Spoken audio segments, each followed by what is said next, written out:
Good evening. Thank you very much for inviting me to talk to you tonight. And it is a pleasure and a privilege to speak to you about my old school bus corps. So thank you for your interest in it. Personally, I have the fondest memories of my time there, which became of necessity, but also because of the skill, love and dedication of the staff, our new home. Can you hear me? Yes. Yeah. Even the essential tasks with which we students had to help were made to seem fun. To this day, aged 92, I have never forgotten this practical and useful ditty which we composed. It was aimed at a messy girl in my room, and we left it in our bathroom for everyone to see. And it said, "It should be everybody's duty to keep the bathroom in its beauty. Everybody ought to know one cleans the bath with chemical." No more nonsense. So that was one thing. From a child's perspective, without the full benefit of what we know now of the appalling wider historical context, it seemed to me like a holiday, although it was not without its own concerns. The experience gave me invaluable skills for taking forward into my adult life. I was born Ruth Boronow in Breslau, now Wrocław in Poland in 1924, where I had a blissful upbringing as an assimilated German Jew. My parents amicably divorced when I was 8 years old, after which my mother and I moved to a flat in the south. I often visited my father and brother, who had stayed in our flat, family flat, which was also my father's dental practice in the center of the town. And one day, when I was 12 years old, I chanced upon a parade taking place in Breslau, and was only about 20 feet away as Hitler passed by, standing up in an open-top car. And I felt it wisest to blend in with the crowd at that time by raising my arm in the Heil Hitler salute. So that was very memorable to me. It was November 1938 when Kristallnacht took place. I remember that my mother sent me out to go and warn our friends that my father had been arrested and taken to Buchenwald. Luckily, he was only there for a month and survived it. We still have the original postcard he sent us from there, heavily censored. But a condition of his release was that the family must leave Germany, and so it came to be that in March 1939, as he stayed behind for a while to settle his affairs in Germany, my mother and I said farewell to him at Breslau's train station. After a stop to visit relatives in Berlin and a 3-day sea journey, my mother and I arrived in Southampton on the United States Line luxury cruise ship, the SS Manhattan. Put a picture here. It was fantastic. So, on our transfer to London, we were met by my father, who had flown over to surprise us. This is one of the last photos taken of me in Germany before we left. It was in our garden, proudly wearing the new outfit specially bought for me for the emigration. And here is one of the first taken on our arrival in London. I was 14 years old.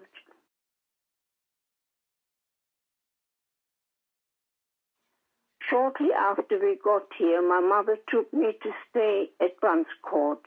My father had known Lotte Karlischer, the music teacher there. He'd known her since Breslau, and she had recommended it. In preparing for this talk, my daughter Jackie and I reread a selection from approximately 70 letters I wrote to my parents and brother during those years. I'm still gone. I think they really give the flavor of what our days there were like and what the school's ethos was. So I'd like to share some memories with you with quotes from them and with thanks to my daughter Jackie, who helped me enormously to put this together, talk together. I have to confess that in Germany I was never keen on school. My mother often had to force me to finish my French homework before I was allowed to get out to play tennis with my friends. So when I got to England, I declared I did not want to go to school. This posed an interesting dilemma for Bunscourt, who handled it in a very wise and respectful way, supporting me in gradually coming to my own decision. They had me stay in a nearby house, Kenneways, where some other girls at the school also boarded. Do you remember Kenneways? Yes. No. You bust in from Kenneways? Yeah, busting. Yeah. We could walk too, yeah. Each morning they went off to school together, laughing, and I was left alone with the housekeeper, who put me to work cleaning the windows and doing other very mundane tasks. In the evening, the girls would return with exciting tales of their school day and what they had done and learned. In due course, I was given the option of doing the housework at Kenneways in the morning and going to join the other girls and boys at Bunscourt in the afternoon. It was not very long before I decided that going to school full-time was preferably after all, so that I could take a full part in the very vibrant community. I wrote to my parents in May of that first year, still in German. Daddy, you are somewhat right in your suggestion that I first had the idea of going to school because I didn't feel I fitted into the household, but hardly thought... And I would think all the time, I must make a success of it at school because I want to learn something. It won't be easy, I won't do it on the contrary, but I want to try to advance myself through an acceptable standard of work. I will have to do schoolwork in the rest hour. We had every day rest hour at lunchtime. But I'll make a huge effort and hopefully someone will be at my side in the early days, and that would make things a bit easier, as you might imagine. And indeed, Bunscourt helped me to grow to the extent that already in October that year I was writing to my parents, in quotes, "Today I want to find out about French. I definitely like to be included in the French class. Do you remember how I sat at home in the dining room and with bated breath, awaited Daddy's promise that I would not have to learn French? That shows just how much I've changed." A letter dated spring 1939 describes an early encounter with Anna Essinger. Tante Anna, or T.A., as we called her. To tell the truth, I was a bit scared of her. A lot of us seemed to be. not least because she wore very thick glasses. It says, TA, lief mir heute viermal in den Weg. Schrecklich. At least I ran into her 4 times, it was horrible. Viermal. In English, I bumped into TA 4 times today. Ghastly.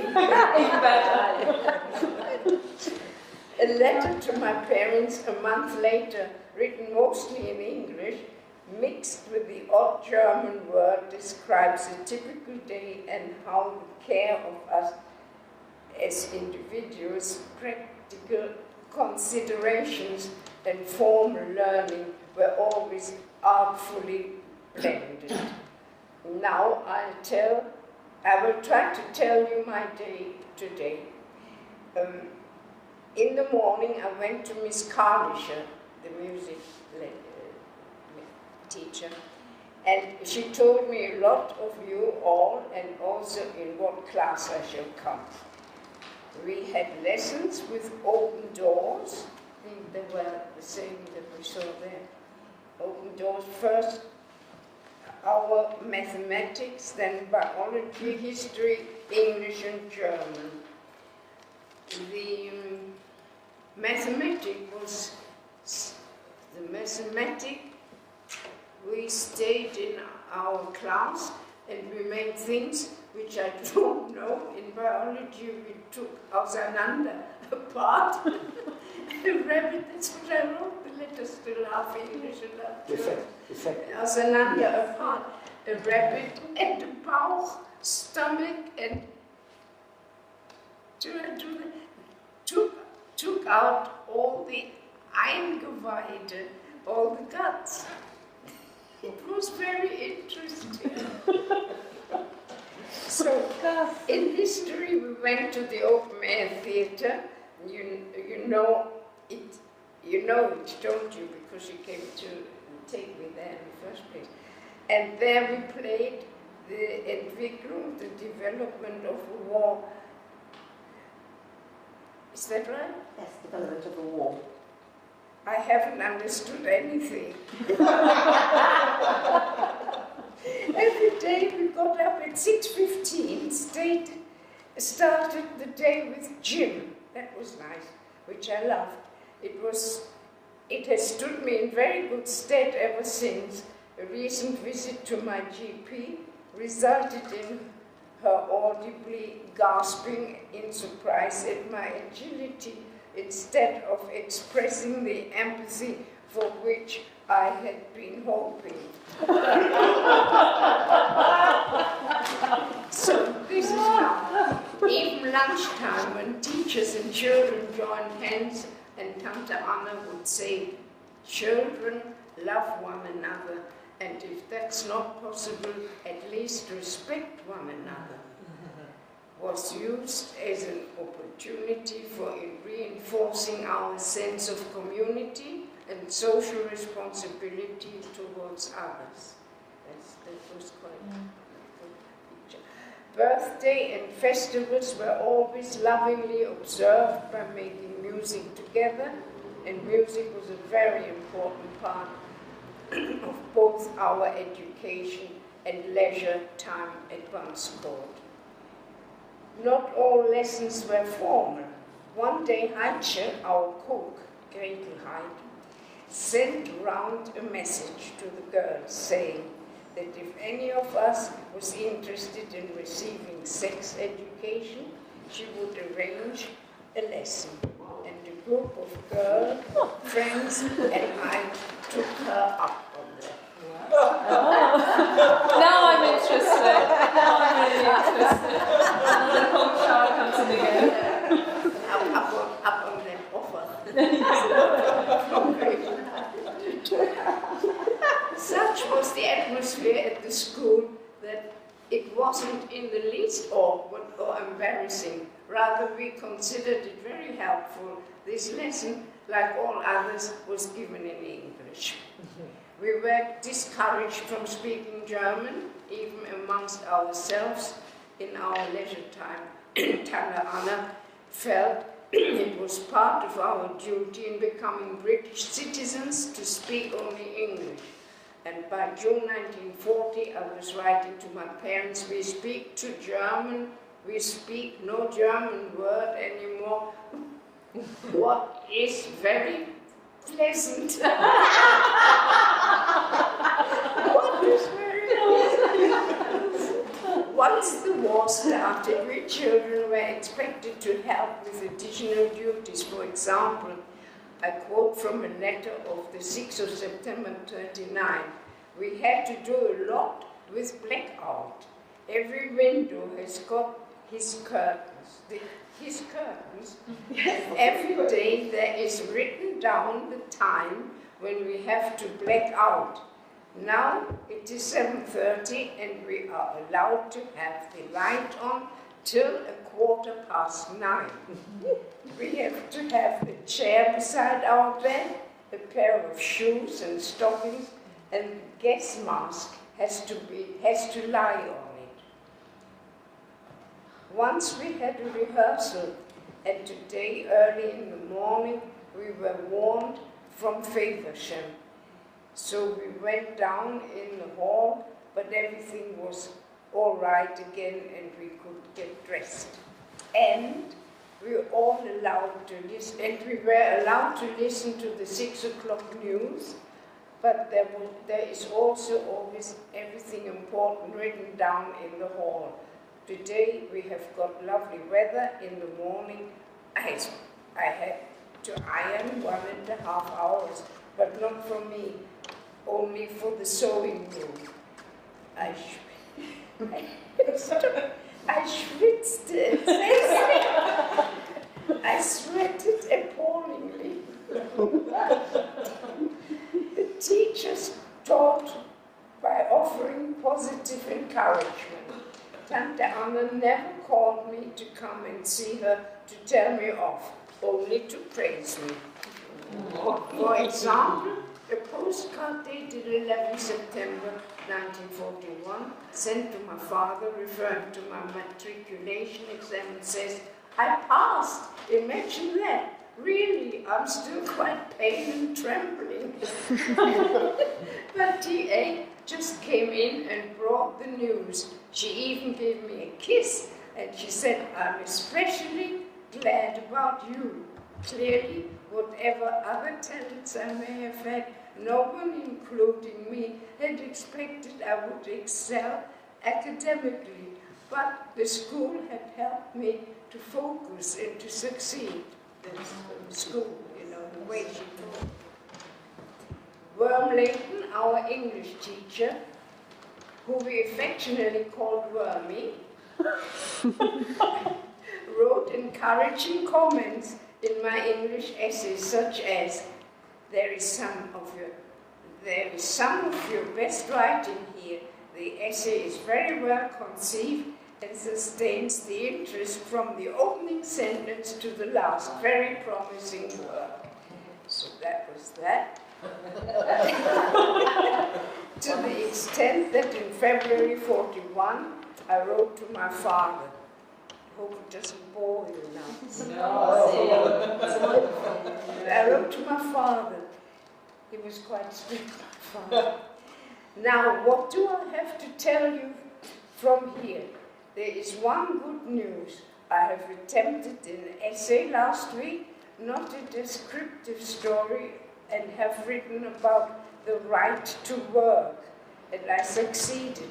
Wormy, our English teacher, was pleased. So was I, and now, as I know I am able to write essays, I will write a number of masterpieces. Yes, question mark. I do write long letters now, don't I? Really crazy.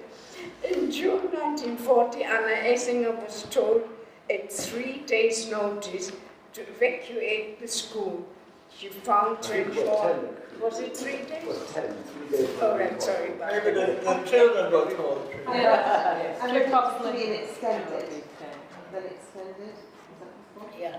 noticed to evacuate the school. She found Trench Hall in Wem, Shropshire, and another detailed letter from me describes the move and the positivity and enthusiasm with which my friends and I adapted to yet another new environment. At this point, I caused the school to be faced with a complicated dilemma, which again they handled with great sensitivity. My mother, Kate Boronow, had just been freed from internment on the Isle of Man, and as she moved to Wem to be near me, she was looking for a job in a local school as a piano teacher. I asked TA if Banscourt School could find her such a position. TA thoughtfully explained, no, we couldn't do that. To have you with your mother here wouldn't do the other children any good. Wouldn't do the other children any good. My mother did eventually find a position at a girls' boarding school, the Grove School in Wem. She lived in a converted stable there for 17 happy years until retirement, long after I had left school and went for London. So that was really very good that she was able to live there, and she had friends there and all sorts. The Grove School in Wem. She lived. Yes, so did I say she lived in a converted stable? Yeah. It was a stable once, but at the end she had her own piano in there. It was quite big, really, and cooking facilities, and it was really rather nice. And we visited her, and people from everywhere in London used to come for a little break. There was no, in the war, it was just lovely. She lived in a converted stable for 17 happy years and retired long after I'd left school. It was a fine line for TA to resolve the issue of my mother, not only being alive and in the UK, but within walking distance of me. None of the other pupils had their parents in the UK at all, and as we afterwards learned, many had tragically been murdered in the camps. So I was allowed to visit my mother with the school's permission, which was given only occasionally, thus hopefully making a potentially awkward situation more acceptable to everyone. At Banscourt, there were several people who reached the top of their careers and world fame, such as Frank Auerbach, the painter. In my class alone were Gerhard Hoffnung, the humorous musical cartoonist, Peter Morley, the filmmaker, and not to spare his blushes, Lothar Baruch, now Professor Leslie Brent. Amongst his many professional accolades, Leslie and his colleagues were nominated for a Nobel Prize in immunology.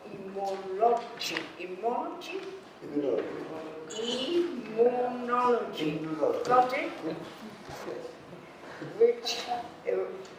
Which his team won.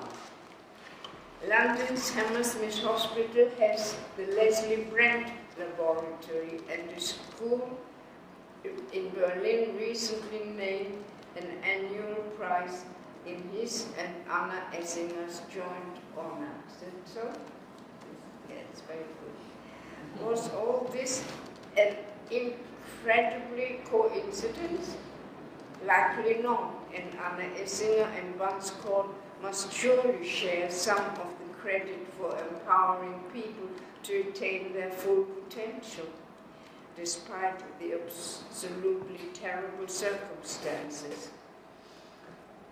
I hope that gives you some idea of the way the school helped me personally to grow and develop and become independent and resourceful in a way that has proved a fantastic asset throughout my adult life.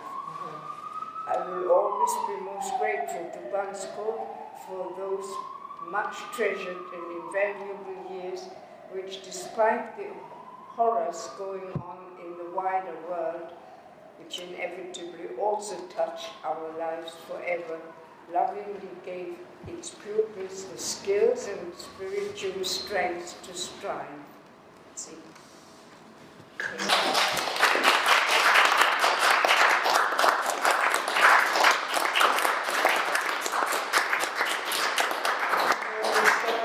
Say the final words? Yes, and I'm getting all teary right now.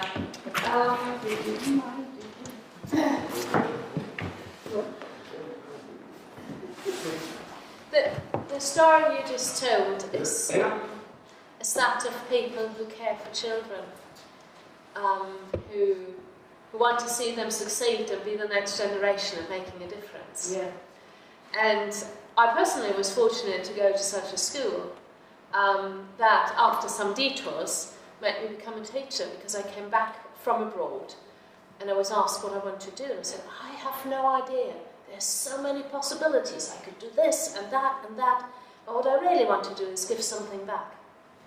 And that was 18 years ago. And then I became a teacher at a Steiner school, and now I'm here, and it just gave me this extra bit of power. And I hope to the parents and the teachers and everyone who's here from the school as well, that we want to make the school a place where children 80 years later say, I've been inspired by the school, and it's helped me leading a wonderful life. So thank you for encouraging us with your story. Well, I've written how many letters? 70. About 70. And I have left them in a corner for a long, long time. I didn't even know the letters. I don't know what's got in there. You should publish those letters, especially to a German English speaking, and just the development of how you switch into. Lucky, you know, I was so lucky. Yes, you I were. think my life was very lucky with all this that's going on. My brother didn't make it so well. We did make it. He did make it in the end, but he died very young. But thank you so much for sharing your story. It's been very, I don't know how you feel, but I felt very blessed Very to good. meet you and have you here. So Thank you. thank you.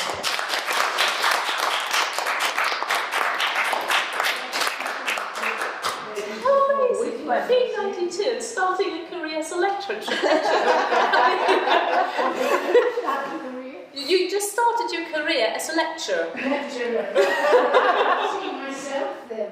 Which one are you? Which one did you go with? She's on the right. You? One on the right. Which one? She's On the right. On the right. On the right sitting. Right, this is the blue velvet. I may say that Ruth was a very popular girl. A lot of the boys would like to have her as a girlfriend. Well, when I saw the pictures, I thought as much. But I'd like to ask Ruth a question. Yeah, please do.